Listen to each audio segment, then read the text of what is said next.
El artículo 3 de la Constitución Política de los Estados Unidos Mexicanos habla sobre la educación, y la propuesta para integrarlo en la Constitución de 1917 viene de Venustiano Carranza.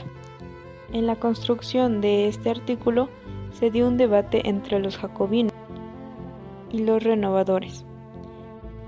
Estos dos grupos tenían algo en común, ya que querían que la educación fuera gratuita y obligatoria. Los jacobinos querían evitar que la Iglesia o el clero tuviera influencia en la educación, ya que consideraban que la Iglesia dominaba y manipulaban las ideas de la sociedad. Los jacobinos estaban a favor de una educación que fuera laica, gratuita y científica, pero los renovadores no estaban tan de acuerdo. El debate comienza ante el uso de una palabra, laica, para definir a la educación en el artículo 3. El diputado constituyente Alberto Román define laica como restricción a la libertad de enseñanza para las escuelas particulares u oficiales. Así que él no estaba a favor de usar la palabra laica en el artículo 3. En cambio, el diputado constituyente Cándido Aguilar proponía que fuera laica, ya que la enseñanza religiosa afectaba el desarrollo de la sociedad mexicana. El diputado Francisco Mújica, por su parte, decía que si dejaban la libertad de enseñanza para que el clero tomara participación en ella, no formarían generaciones nuevas de hombres intelectuales, sino que al contrario, el clero llevaría a México a la pérdida total de su nacionalidad. Después de todo un debate, el diputado Francisco Mújica propone que se lleve a votación. Félix Palavicini propone hacer una obra revolucionaria que no solo quedaría de palabras, sino que quedará escrita para siempre en los preceptos de la Carta Magna. Ya muy bien discutido el artículo 3, se lleva a votación. Queda aprobado por 99 votos a favor y 58 en contra, llegando finalmente al acuerdo que se conservara la palabra laica. El artículo 3 queda así, de la siguiente manera: el criterio que orientará a dicha educación se mantendrá por completo ajeno a cualquier doctrina religiosa y basado en los resultados del progreso científico. Luchará contra la ignorancia y sus efectos, las servidumbres, los fanáticos y los prejuicios. Además, que será una educación democrática, será nacional y contribuirá a la mejor convivencia humana. Los particulares podrán impartir educación en todos sus tipos y grados, pero por lo que concierne a la educación primaria, secundaria y normal, y a la de cualquier tipo o grado, destinada a obreros y a campesinos, deberá obtener previamente, en caso, la autorización expresa del poder público.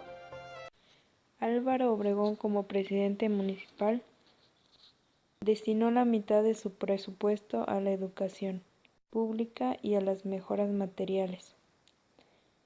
Para noviembre de 1911, había abierto 7 escuelas rurales en los municipios. Había presionado al gobierno del estado para que le enviaran profesores, libros y aumentara el subsidio a las escuelas rurales. Con el asesinato de Venustiano Carranza en 1920, Adolfo de la Huerta nombró a José Vasconcelos rector de la Universidad Nacional de México. Vasconcelos inició su proyecto para la creación de la Secretaría de Educación Pública, quedando él mismo al frente de esta institución. José Vasconcelos impulsó una política cultural que incluía la música, la pintura y el teatro. Durante el gobierno de Plutarco Elías Calles, que comprende de 1924 a 1928, en las escuelas primarias se aumentaron las actividades manuales y corporales, en el cual el niño aprendía haciendo. Para Calles su preocupación era la educación rural, es decir, quería ser un país independiente, formar a los campesinos, así echó a andar las escuelas agrícolas. Se creó también la Casa del Estudiante Indígena, como en las secundarias técnicas. En el diseño de la nueva secretaría, se organizó en distintas áreas con tareas específicas, como la renovación de nuevas escuelas primarias, la educación rural, la lucha contra el analfabetismo, la difusión de las artes, programas editoriales, proliferación de bibliotecas, así como el reparto de desayunos escolares. El renacimiento cultural. Desde que Vasconcelos asumió la rectoría de la universidad, puso en marcha un proyecto cultural en el cual se trabajaba desde bibliotecas y bellas artes. Vasconcelos se preocupó por poner al alcance del pueblo los frutos de la cultura occidental. Se denunciaba el descuido en que se había tenido a la población, pues carecían de mucho material de lectura y la gran mayoría ignoraba el alfabeto. La industria editorial apenas comenzaba a desarrollarse. Después se editaban pocas novelas, pero se difundían por medio de revistas y en algunos semanarios. La literatura extranjera era la favorita, y los escritores que más pedían eran de España, Estados Unidos, Francia, Alemania, Bélgica e Inglaterra. En México el libro era muy poco costeable, y el alto precio del papel hacía que fuera muchísimo más barato importarlo en grandes cantidades. El género preferido era la poesía, pues para esta no había ni barreras ni clases sociales. Estaba al alcance de toda la población, y los favoritos eran Amado Nervo, Balzac, Víctor Hugo, Julio Verne y Walter Scott. Las preocupaciones de Vasconcelos era que se enseñara a leer y a escribir, pues pocas comunidades conocían el silabario, el catecismo y los textos que a la gran mayoría de las personas que vivían en la ciudad tenían acceso. La alfabetización era solo el primer peldaño, lo demás era difundir la lectura. Lo realizado por la SEP fue modesto en relación a lo planeado. La Ilíada fue la raíz, la Odisea, diálogos de Platón, los Evangelios, que representaban para Vasconcelos el más grande prodigio de la historia. Vasconcelos dio gusto editando más de 200,000 ejemplares de cada uno de estos. En 1924, para las mujeres salieron varias lecturas seleccionadas por Gabriela Mistral, pues se creía que ellas debían de leer un tipo de lectura que fuera comprensible para el nivel de vida que llevaban. La revolución cultural de Vasconcelos estaba integrada por los Evangelios, el Quijote, la historia de México de Justo Sierra y lecciones de aritmética, geometría, astronomía, física, química, biología, geografía y agricultura. Las bibliotecas ofrecían novelas francesas, inglesas y españolas, poesía mexicana, en la cual se incluía a Sor Juana Inés de la Cruz y otras obras filosóficas. Las lecturas estaban representadas por Sor Juana, Otón, Urbina, Nervo, Díaz Mirón, Ignacio Ramírez, Justo Sierra, entre otras personas. La búsqueda de la modernidad. Una nueva ley orgánica que fue aprobada en el año de 1942 abrió el camino hacia la reforma. El Sindicato Nacional de Trabajadores de la Educación lanzó una nueva campaña contra el analfabetismo y para combatir la ignorancia. México vivió una etapa de estabilidad política y auge económico, y con un crecimiento de 3.4% anual, y este crecimiento hacía sentir que el gobierno no estaba en condiciones de satisfacer las necesidades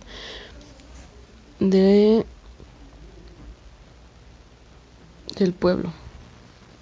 José Ángel Canicaros, secretario de Educación durante el régimen de Ruiz Cortines, siguió el mismo camino que Gual Vidal, que era el camino de que la escuela era para todos y que en la Secretaría de Educación no habría izquierdistas ni derechas, sino únicamente servicio profesional. Se creó el Servicio Nacional de Promotores Indígenas, con el que la SEP tomaba bajo su custodia su capacitación hasta que obtuviera el título de maestro normalista. El papel del maestro se modificó. De ser líder social pasó a limitar su actividad en el aspecto puramente académico.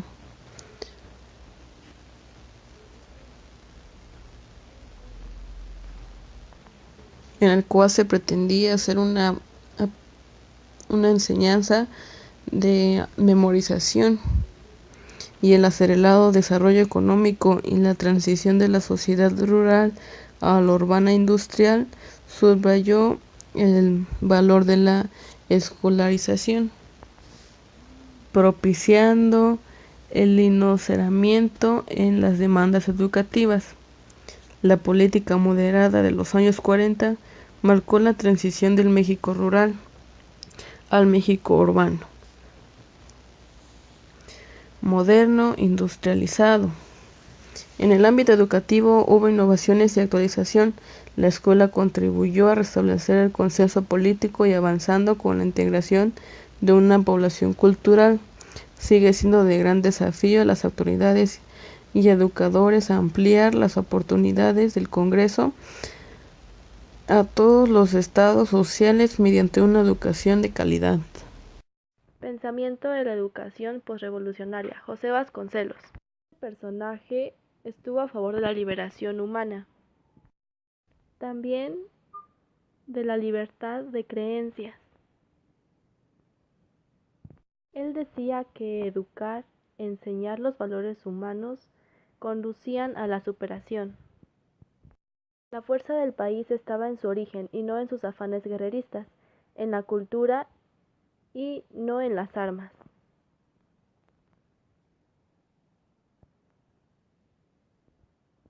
Vasconcelos, fundador y primer secretario de Educación Pública, en 1921, contra la alfabetización, a favor de educación a marginados y difusión de las artes, desayunos escolares para niños de pocos recursos y intercambio cultural. Todo esto, un instrumento para la vida. La pobreza y la ignorancia fueron los enemigos mayores del progreso.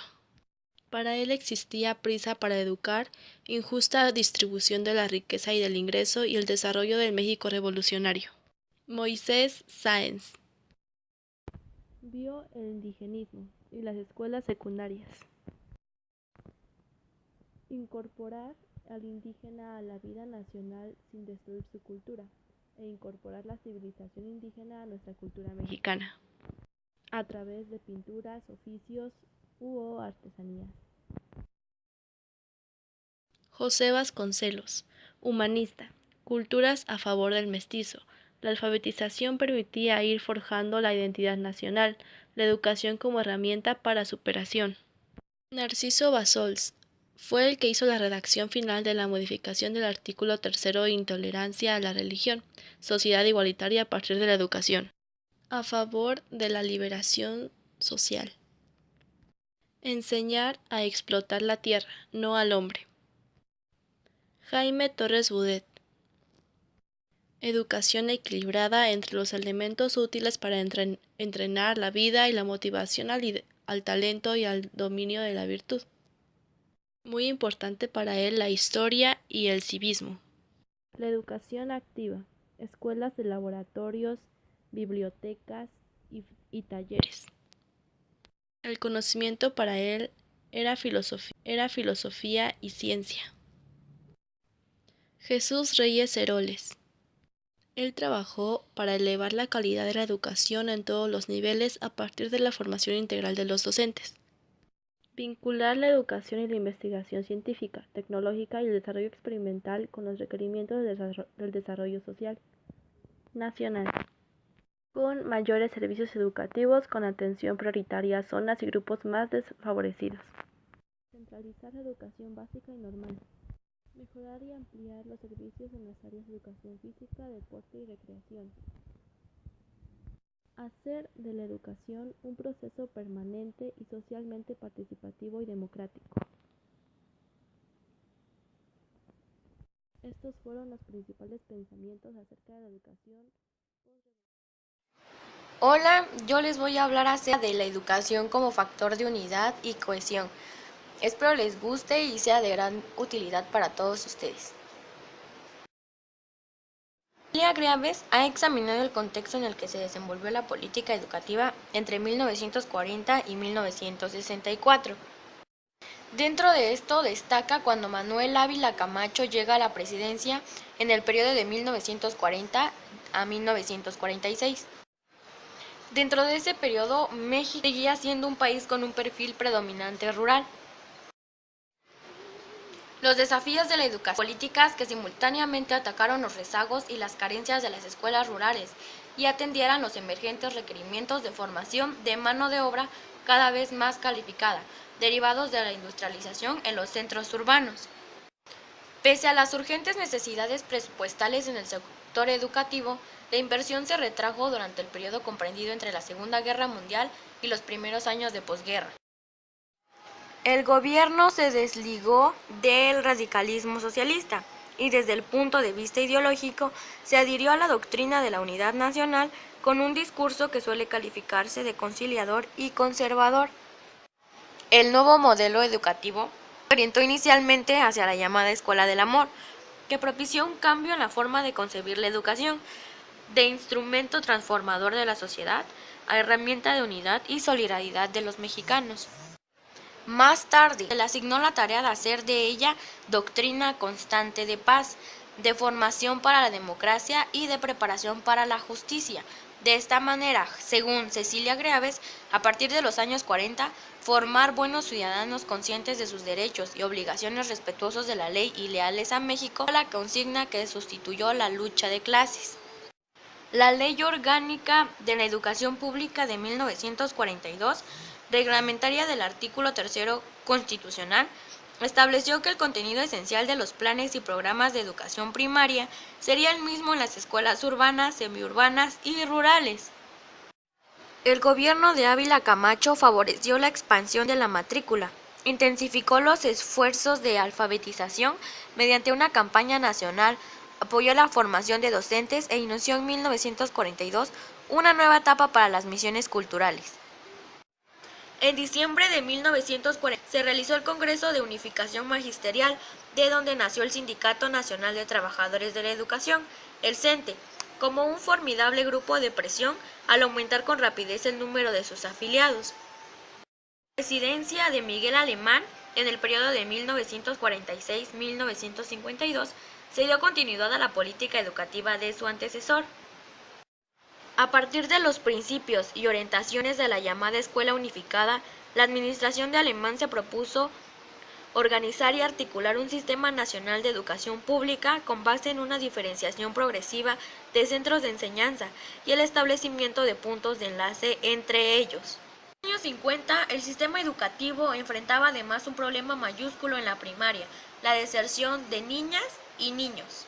Arquitectura institucional. En el gobierno de Miguel Alemán surgieron instituciones y dependencias como el Instituto Nacional de Bellas Artes en 1947, el Instituto Nacional Indigenista en 1948, el Instituto Nacional de la Juventud en 1949 y los primeros institutos tecnológicos regionales en Durango y Chihuahua, ambos dependientes del IPN.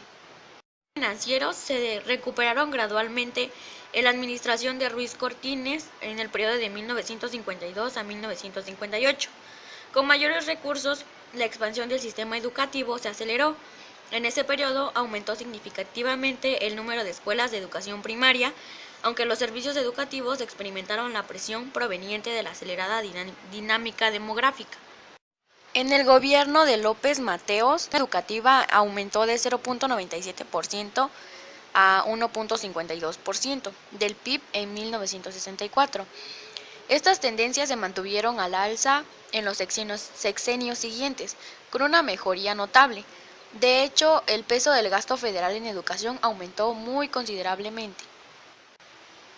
La tarea educativa se fortaleció en 1959 con la fundación de la Comisión Nacional de Libros de Textos Gratuitos, CONALITEG, y el tiraje de 114 millones de libros de texto y cuadernos de trabajo entre 1960 y 1964.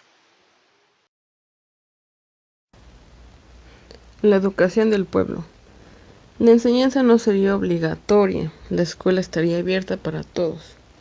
Anteriormente, para los pedagogos del Porfiriato, la instrucción solo era un medio para lograr la educación. Durante el gobierno de Huerta, Nemesio puso fin al carácter positivista de la Escuela Nacional Preparatoria. En la nueva legislación, el artículo 3, se definió que la enseñanza es libre, pero que será laica, que ninguna corporación religiosa podrá dirigir escuelas de instrucción primaria. Tras el asesinato de Carranza, Adolfo Huerta puso al frente al departamento universitario a José Vasconcelos y convencerá a los poderes locales una Secretaría de Educación. Para federalizar la enseñanza, la SEP firmó contratos y convenios con los estados. Plutarco Elías Calles impulsó un gobierno de leyes e instituciones. En el año de 1929 sucedieron muchísimas cosas, como la creación de PNR, la rebelión de un grupo de militares contra Calles y Gil. En el año de 1934, las reformas legales habían dejado el manejo técnico y administrativo de las escuelas en manos de la federalización. Finalmente, la educación socialista perdió terreno.